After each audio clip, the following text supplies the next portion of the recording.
Hi there, Coach Stephanie with Partner MD, and today we're going to talk about added sugars and food labels and what to look for.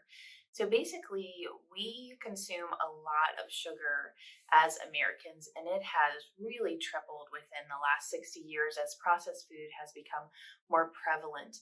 We eat about 3 to 3.5 pounds of sugar per week, which, if you think about what a pound is, that's a lot of sugar.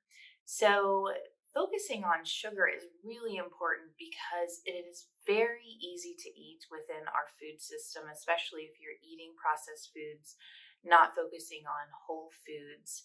And it really lends to a lot of issues with our bodies, particularly diabetes, cancer, heart disease, weight gain, high blood pressure. So, the more we limit sugar, the better off we are going to be.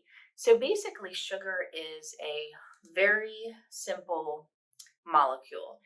And when you digest or ingest and then digest sugar, it instantly goes into the bloodstream. We get that dopamine high in our brain, and that's why we love to eat sugar and people crave it because there's this neurotransmitter thing going on that says, wow, this tastes so good. But in our bloodstream, our blood sugar goes up, and then our pancreas is working really hard to get our blood sugar down. So all that insulin is being pumped out, and that's where insulin resistance comes in if we kind of wear out our pancreas.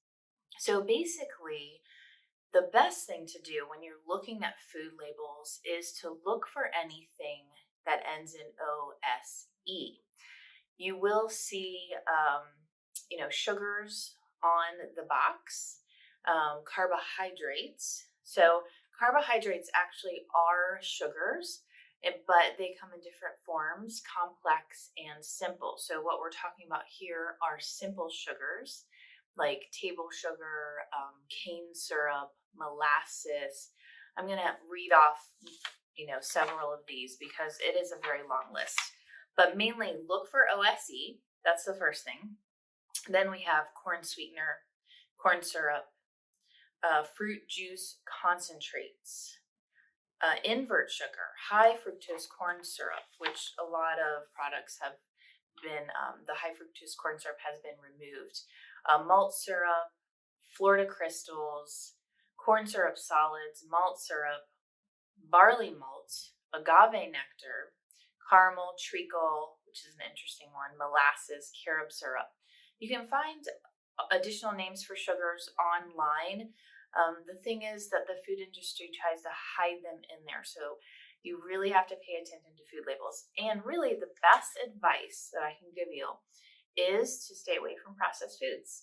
So if we eat more of a whole food diet and we focus on vegetables and fruits and whole grains and proteins, things, food items that have one ingredient in them, then we're going to be a lot better off rather than getting the box foods and trying to break down what's in them and our bodies are processing who knows what. So focus on eating a whole food diet, limit your processed foods, and you will definitely eat a lot less sugar. I hope you enjoyed this. Thanks for joining me, and we'll talk to you soon.